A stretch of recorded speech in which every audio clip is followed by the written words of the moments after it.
예, 오늘 말씀의 제목 따라해 보실까요? 여기에서 역사하시는 하나님. 여기에서 역사하시는 하나님. 여러분, 지난 주일에 설교 말씀 기억나십니까? 지난 주일에 에스겔의 하나님은 여기에서 뭐 하시는 하나님? 여기에 지난 주일 말씀은 여기에서 만나주시는 하나님이셨죠. 곧 바벨론이라는 이방 땅에서도 만나주시는 하나님이셨다라고 말씀을 드렸죠. 자, 그렇다면 오늘은 오늘 나오는 에스겔의 하나님은 어떤 하나님이실까요? 오늘 말씀의 제목이기도 한데요. 우리 다시 한번 따라해 보실까요? 여기에서 역사하시는 하나님. 우리 본문 4절 말씀을 우리 같이 읽어보겠습니다. 시작. 내가 보니 북쪽에서부터 폭풍과 큰 구름이 오는데 그 속에서 불이 번쩍번쩍하여 빛이 그 사방에 비치며 그 불 가운데 단새 같은 것이 나타나 보이고. 자, 여기 4절에 보니까 내가 보니 라고 시작합니다. 자, 이제 본문은 에스겔 선지자가 본 네 가지 환상을 사례로 이렇게 소개를 하고 있습니다. 먼저 첫 번째로 오늘 본문인 4절부터 14절을 통해서 네 생물의 환상이 먼저 나오고요. 두 번째는 15절부터 21절에 걸쳐서 네 바퀴의 환상, 그리고 세 번째는 22절에서 25절에 네 생물 머리 위에 펼쳐진 궁창의 환상, 그리고 네 번째는 26절에서 28절에서 궁창 위에 있는 보좌와 여호와의 영광의 형상에 대한 환상이 이렇게 쭉 차례대로 나옵니다. 오늘은 4절부터 14절까지에서 나오는 이 네 가지 생물의 환상에 대해서 함께 말씀을 중심으로 살펴보도록 하겠습니다. 자, 먼저 오늘 여기 4절에 보니까 북쪽에서부터 폭풍과 큰 구름이 온다라고 말씀하고 있죠. 이 폭풍과 큰 구름은 하나님이 임재하실 때 종종 나타나는 자연 현상입니다. 인간은 폭풍과 큰 구름은 볼 수 있지만 그 속에 임재하고 계시는 하나님을 직접 눈으로 볼 수는 없죠. 자, 그리고 여기서 특별히 북쪽이라고 하는 것은 이제 에스겔 선지자가 선포할 메시지가 바로 이스라엘을 향한 하나님의 심판에 대한 메시지이기 때문에 오늘 북쪽이라고 하고 있습니다. 이미 바벨론으로부터 2번이나 침공을 받아서 이스라엘 나라가 초토화가 되었음에도 그럼에도 불구하고 여전히 이스라엘 백성들은 하나님 앞에 회개하지 않고 있었기 때문에 그들이 회개하지 않은 것에 대해서 오늘 에스겔 선지자가 하나님의 심판의 메시지를 전하고 있는 거예요. 여호와께서 북쪽에서 이처럼 큰 폭풍과 큰 구름으로 다가오고 계신다는 겁니다. 그런데 사실 실제로 북쪽에서 온 것은 뭡니까? 바벨론 제국이죠. 바벨론 제국이 북쪽에서 이렇게 이스라엘을 침공해서 이스라엘을 초토화시키지 않았습니까? 그런데 인간의 눈으로 보기에는 바벨론 제국이 이처럼 쳐들어온 것처럼 보이지만 사실은 여호와께서 이스라엘 백성들에게 오신 것입니다. 폭풍처럼 강력한 능력으로 이스라엘 땅을 초토화시킨 것은 바벨론 제국이 아니라 여호와 하나님의 심판으로 이 바벨론 제국을 사용하셔서 이스라엘 백성들을 심판하신 것입니다. 우리 계속해서 5절 말씀도 같이 읽겠습니다. 5절 시작. 그 속에서 네 생물의 형상이 나타났는데 그들의 모양이 이러하니 그들에게 사람의 형상이 있더라. 자, 이제 지금부터 에스겔이 본 이 네 가지 생물에 대한 환상을 이제 말씀하고 있는데요. 자, 처음에 에스겔은 이 네 가지 생물이 무엇인지 알지 못합니다. 그런데 나중에 10장 20절에 가서 보면 그들이 바로 누구냐면 천사들 중에서도 그룹이라고 하는 천사들이라는 것을 그때서야 이 에스겔이 알게 돼요. 그가 본 이 네 생물에 대한 환상은 하나님의 뜻을 수행하는 천사들 중에서도 그룹이라는 천사들에 대한 환상이었던 것입니다. 자, 이처럼 에스겔도 이처럼 놀라운 환상을 직접 보기는 했지만 처음부터 정확하게 이해하지는 못했습니다. 성경을 직접 기록한 에스겔도 환상만 보고 다 아는 것처럼 말하지 않았다는 것입니다. 그런데 요즘 우리 특별히 종교계에 보면요, 무슨 꿈이나 환상, 계시를 보고 들었다고 자기만 혼자 모든 것을 다 아는 것처럼 교만하게 떠들고 돌아다니는 사람들이 종종 있죠. 우리가 보는 것은 부분적으로 보는 것이고 부분적으로 아는 것입니다. 그게 전부가 아니라는 것을 우리는 겸손하게 인정해야 되는 거죠. 그리고 직접 보았다고 해서 그 내용을 정확하게 다 안다고 말하면 안 됩니다. 영적 세계에 대해서 경험할 수는 있지만 내가 한 그 경험이 전부라고 생각하고 기록되어 있는 이 성경 말씀을 넘어가지 않도록 우리는 조심해야 할 줄 믿습니다. 자, 이제 이 에스겔 선지자는 이 내 생물의 형상에 대해서 묘사를 하고 있는데, 먼저 여기 5절에 보니까 그 형상이 누구의 형상이라고 말씀하고 있죠? 그렇죠. 사람의 형상이라고 말씀하고 있습니다. 이것은 이 천사들 중에 그룹이라는 이 천사들의 외형적인 모습이 사람의 모습처럼 생겼다라는 뜻이겠죠. 자, 그러나 완전한 사람처럼 생겼다라는 뜻이라기보다는 전체적으로 머리, 팔, 다리가 있는 인간과 유사한 모습을 가졌다라고 우리가 그렇게 생각하면 됩니다. 자, 우리 계속해서 6절도 같이 읽겠습니다. 6절 시작. 그들에게 각각 내 얼굴과 내 날개가 있고, 자, 여기 보니까요, 내 얼굴이 있고 내 날개가 있다라고 말씀합니다. 이거 괴물 아닙니까? 자, 그러니까 내 생물들 모두가 머리는 하나인데 얼굴이 몇 개라고요? 4개. 4개가 있으려면 동서남북으로 이렇게 얼굴이 있어야 되죠. 자, 그리고 이따가 우리가 배우겠지만 10절에 보면요, 그 얼굴들의 모양이 어떠한지를 소개하고 있어요.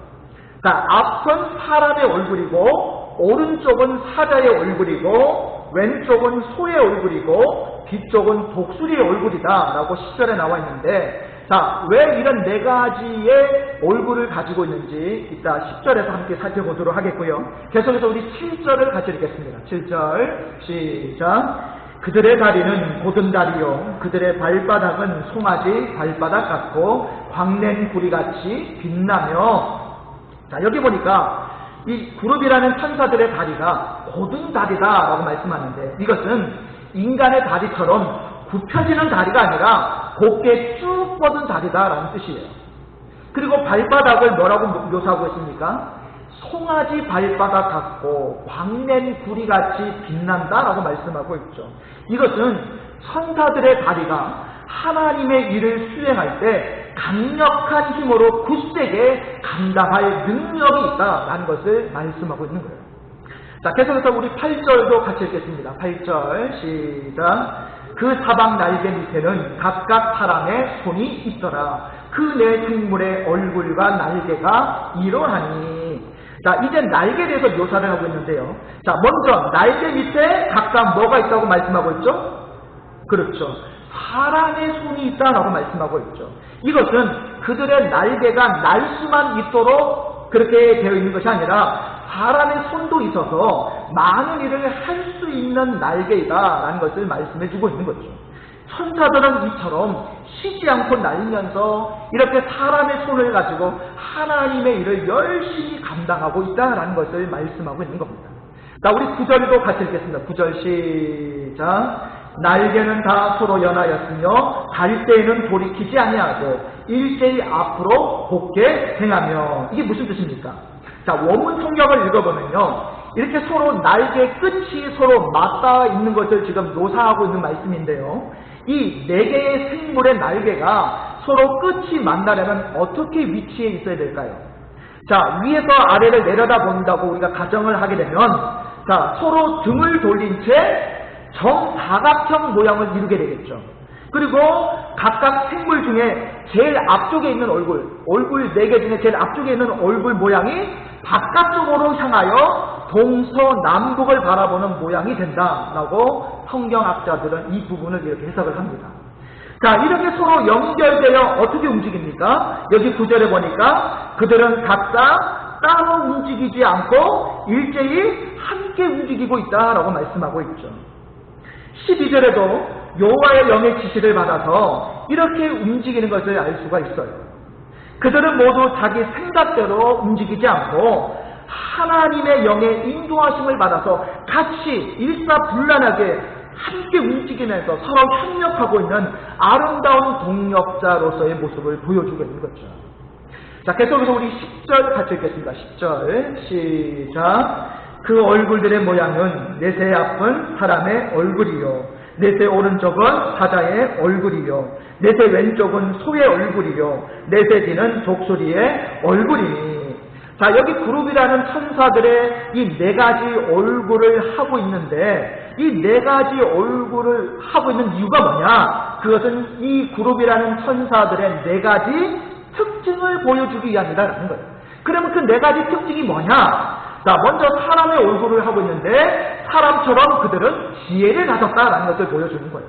그리고 사자의 얼굴을 하고 있는 것은 사자처럼 그들이 용맹을 가졌다라는 뜻이고요. 그리고 소의 얼굴을 가지고 있는 것은 소처럼 그들이 충직하다라는 것을 보여주고 있는 것이고, 마지막으로 독수리 얼굴을 하고 있는 것은 독수리처럼 민첩함을 가졌다라는 것을 보여주고 있는 거예요.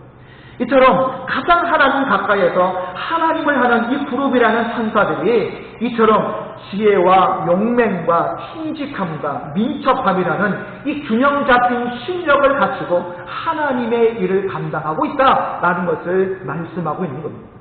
자, 계속해서 우리 11절 같이 읽겠습니다. 11절 시작. 그 얼굴은 그러하며 그 날개는 들어 펴서 각기 둘씩 서로 연하였고 또 둘은 몸을 가렸으며. 자, 여기 날개가 이제 4개 중에 2개는 들어 폈고 나머지 2개는 서로 무엇을 가렸죠? 몸을 가렸죠. 자, 이것은 무엇을 지금 뜻하는 것입니까? 그것은 하나님 앞에서 철저하게 자기를 감추는 겸손함의 모습을 보여주는 거예요. 누구보다 능력있게 하나님의 일을 감당하는 그들이었지만 지혜도 가졌고 용맹함도 가졌고 충직함도 가졌고 민첩성도 가졌으니 뭐가 부족함이 있겠습니까? 그러나 이들은 타고난 능력이 있음에도 불구하고 누구보다도 겸손하게 자기를 감추고 오직 하나님의 영광만 온전히 드러날 수 있도록 하기 위해서 겸손히 이 날개로 자신을 감추며 겸손히 하나님 앞에 엎드리는 모습을 이 그룹이라는 천사들이 보여주고 있는 거예요. 자, 계속해서 우리 12절도 같이 읽겠습니다. 12절 시작. 영이 어떤 쪽으로 가면 그 생물들도 그대로 가되 돌이키지 아니하고 일제히 앞으로 곱게 행하며. 자, 여기에는 내 생물들이 어떻게 움직이는가를 말씀해 주고 있죠. 영이 어떤 쪽으로 가면 그 생물들도 어떻게 해요? 그대로 갔다라고 이야기하죠. 여기에 나오는 영이 어떤 영입니까? 바로 이 내 생물에게 주신 하나님의 영이죠. 하나님의 영. 하나님께서 이와 같이 천사들의 마음에 의지를 넣어주셔서 하나님이 가시려는 방향을 깨닫고 즉시 그 방향으로 순종해서 움직일 수 있도록 역사하고 계신다라는 그런 뜻입니다. 그래서 그들에게 중요한 것은 뭐냐? 하나님의 방향이 가장 중요한 거예요. 나의 방향을 고집하지 않았다라는 거예요. 오직 하나님이 하시려는 곳에 나도 가고 하나님이 하시려는 그 일을 나도 감당한다라는 거예요. 오늘 우리에게도 이런 자세가 필요한 줄 믿습니다. 우리에게 가장 중요한 건 오늘 이 그룹이라는 천사들처럼 균형 잡힌 실력을 갖추는 것도 물론 중요하지만 가장 중요한 건 하나님의 목적과 방향에 내가 온전히 순종해서 하나님의 사명을 감당하는 거예요. 그것이 바로 오늘 하나님이 가장 기뻐하시고 인정하시는 진정한 일꾼의 자세이자 중심인 줄 믿습니다. 이 한 해가 그와 같은 일꾼으로 하나님 앞에 헌신하고 쓰임받는 저와 여러분 되시기를 바랍니다. 이제 마지막 13절 14절을 같이 읽겠습니다. 13절 14절 시작. 또 생물들의 모양은 타는 숯불과 횃불 모양 같은데 그 불이 그 생물 사이에서 오르락내리락 하며 그 불은 광채가 있고 그 가운데에서는 번개가 나며 그 생물들은 번개 모양같이 왕래하더라. 자, 여기 나오는 이 네 생물은 하나님의 방향에 온전히 순종해서 일제히 곱게 일사불란하게 행동할 뿐만 아니라 그 왕래가 번개같이 빨랐다라고 말씀하고 있죠. 이것은 하나님께서 세상사에 대해서 방관하시며 아무 일도 하시지 않는 것처럼 보일 때에도 실상은 결코 쉬지 않고 큰 능력으로 일하고 계심을 잘 보여주고 있는 그런 환상인 거예요. 지금 에스겔에게 이 네 가지 생물, 즉 하나님의 일을 감당하는 이 그룹이라는 천사에 대한 이 환상을 보여주신 목적이 무엇이겠습니까? 이것은 지금도 하나님은 살아계셔서 당신의 뜻대로 세상을 다스리고 일하고 계심을 보여주신 거예요. 모든 것이 끝장난 것처럼 보이는 그때에도 우리 하나님은 이처럼 살아계셔서 역사하시는 분이시다라는 거예요. 지금 이스라엘 백성들 상황이 어떻습니까? 바벨론에 의해서 나라가 완전히 초토화됐잖아요. 멸망을 당한 상태 아닙니까? 완전히 끝장난 거예요. 나라가 멸망을 당했고 포로로 끌려온 상태인데 뭐 이제 뭐 더 이상 무슨 소망이 있습니까? 그런데 이렇게 완전히 끝장나 보는 이때에도 하나님은 여전히 일하고 계시고 함께하고 계심을 보여주는 것이 바로 이 네 생물을 통한 그 환상을 통해서 하나님이 말씀하시고자 하는 주제인 거예요. 여러분, 그러므로 우리는 이 코로나19로 인해서 그냥 이 나라뿐만 아니라 온 지구가 완전히 끝장나 보이는 이때에 우리는 특별히 어떻게 살아야 될까요?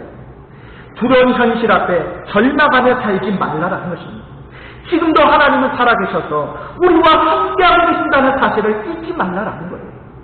그리고 하나님은 어디에나 계시고 우리를 지켜보시고 우리와 함께하시기 때문에 항상 하나님 앞에서 내가 영적으로나 환경적으로 바르게 처신하고 믿음으로 살아야 한다는 거예요. 지금 이 코로나 바이러스 사태도 절대 하나님의 섭리 없이 우리에게 우연히 생겨난 일이 아님을 여러분 기억하시기 바랍니다. 이 모든 일에 우리 하나님이 주관하고 계시고 분명히 여기에도 하나님의 섭리가 있다는 거예요. 지금 여기에 하나님이 안 계신 것이 아니라는 것입니다. 하나님의 능력이 부족해서 지금 이런 어려운 일들이 우리 모두에게 일어난 것도 아니라는 것입니다. 아무래도 요즘 가장 큰 어려움을 겪는 분들은 자영업자라든지 소상공인들이 아닐까 싶습니다. 아무리 노력해도 도무지 돌파구가 보이지 않아서 너무나도 답답한 심정으로 하루하루를 겨우 버티고 계시는 분들이 너무나도 많죠. 직장인들은 또 어떻습니까? 앞으로 우리 회사가 어떻게 될까? 또 가정들은 앞으로 우리 가정은 어떻게 되고 우리 자녀들은 어떻게 될까? 정말 암담한 현실입니다. 이럴 때 우리가 어떻게 해야 되겠습니까? 다시 하나님을 바라보고 다시 하나님을 찾고 다시 하나님을 만나는 계기가 되어야 할 줄로 믿습니다. 여러분, 모든 사람들이 못 살겠다, 힘들다, 아이고 이래서 어떻게 사냐 하고 그냥 포기하고 주저앉고 낙심하고 절망할 때 그때 유일하게 일어서는 사람들이 바로 저와 여러분이 될 수 있기를 바랍니다. 그래서 다시 하나님을 의지하는 믿음으로 다시 일어나야 한다는 거예요. 야곱이 잠을 깨어 일어난 후에 돌단을 쌓고 하나님의 이름을 불렀던 것처럼 하나님을 향해 다시 믿음으로 나아가야 한다는 것입니다. 야곱이 잠 깨어 일어나는 돌단을 쌓은 것 본받아서 숨질 때 되도록 늘 찬송하면서 주께 더 나아가지 원합니다. 아멘. 우리도 하나님이 안 계신 것처럼 생각되는 때가 있을 겁니다. 그러나 다 끝난 것처럼 보이는 그때에도 우리 하나님은 이처럼 놀라운 능력으로 우리 곁에 계신다는 사실을 기억하시기 바랍니다. 그래서 절대 절망에 빠져서도 안 되고 절대 포기해서도 안 되고 절대 무너진 인생을 살아도 안 되는 것입니다. 우리 하나님은 지금도 놀라우신 능력으로 우리와 함께 하시는 분이십니다. 그래서 지금 여기에는 하나님이 안 계신 것이 아니라 가장 하나님을 강력하게 경험할 수 있는 곳이 바로 이곳인 줄 믿으시기 바랍니다. 지금 이곳은 하나님을 만날 수 없는 곳이 아니라 바로 이것이 하나님을 가장 생생하게 만날 수 있는 곳이라는 사실을 믿으시기 바랍니다. 바로 이것이 오늘 이 에스겔에게 환상을 보여주신 이유입니다. 그리고 지금 우리가 겪고 있는 이 코로나19 바이러스를 통해서 우리가 정말로 회복해야 될 것이 바로 이겁니다. 오늘 우리가 이 말씀을 붙잡고 어떤 상황을 만나도 믿음으로 하나님을 향해 일어설 수 있고 믿음으로 하나님을 향해 나아가서 그 하나님을 다시 만나고 그 하나님을 경험할 수 있고 하나님과 다시 일어날 수만 있다면 이 코로나19는 우리에게 더 이상 위기나 어려움이 아니라 하나님을 향한 또 다른 회복이요 치유요 하나님의 능력의 역사의 중심이 될 수 있는 줄 믿습니다. 여러분, 오늘 하나님께서 왜 이런 바이러스 사태를 우리에게 허락하셨을까요? 여기에서도 하나님을 만날 수 있어야 된다는 거예요. 다른 곳에서 하나님을 찾지 말라는 것입니다. 하나님은 여기에도 계신다는 것입니다. 여기에는 안 계신 것처럼 생각하지 말라는 것입니다. 하나님은 여기에서 더욱더 생생하게 만날 수 있고 경험할 수 있다는 것입니다. 우리가 여기서 하나님을 만나면 우리의 인생은 새롭게 기회를 붙잡고 일어설 수 있을 줄 믿습니다. 그러나 여기서 하나님을 만나지 못하면요, 우리의 인생은 여기서 또 무너지는 인생이 되고 말 것입니다. 그래서 이런 시대일수록 더욱 하나님을 바라보고 하나님을 찾고 하나님을 만나는 그런 삶을 우리는 살아야 되는 것입니다. 혹시 아무리 해도 안 되는 그런 상황을 만나셨습니다. 바이러스 때문에 모든 것이 내 삶이 다 무너졌고 소망을 잃어버리고 엉망이 되었다는 생각이 드십니까? 여러분, 절대 바이러스 사태 때문에 이렇게 된 것이 아닙니다.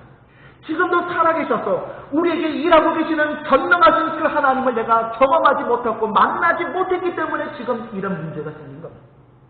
우리가 그것을 발견하고 깨달아야 된다는 겁니다. 아무리 엄청난 시련이라고 할지라도 여기에서도 하나님을 만나고 하나님의 역사를 경험한다면 모든 것이 변하고 새로운 세계가 열리게 될 줄 믿습니다. 바로 이 자리에서 얼마든지 우리는 새로운 꿈과 비전을 가지고 새로운 사역을 가지고 새로운 인생이 시작될 수 있습니다. 아무것도 할 수 없는 줄 알았는데 오히려 위기 속에서 엄청난 하나님의 일을 감당할 수 있다는 사실을 발견할 수 있기를 바랍니다. 그래서 우리는 사람을 찾지 말고 방법을 찾지 말고 하나님을 찾아갈 줄로 믿습니다. 눈물 골짜기를 지나갈지라도 거기서 하나님만 만나면 모든 것이 변하고 얼마든지 우리에게 새로운 기회가 열립니다. 그래서 이것은 위기가 아니라 오히려 위기는 우리에게 또 다른 기회가 될 수가 있는 거예요. 하나님을 가장 강력하게 경험할 수 있는 기회가 될 수 있는 거예요. 오늘 이런 기회를 절대 놓치지 마시기 바랍니다. 우리 모두 전심으로 올 한 해 동안 하나님을 예배하고 다 끝난 것처럼 생각되는 그 자리에서도 다시 일어나게 하시는 하나님을 만나고 다시 일어날 힘을 얻고 다시 믿음으로 굳게 서서 이 한 해를 하나님과 함께 동행하며 살아가는 저와 여러분 되시기를 주님의 이름으로 축복합니다.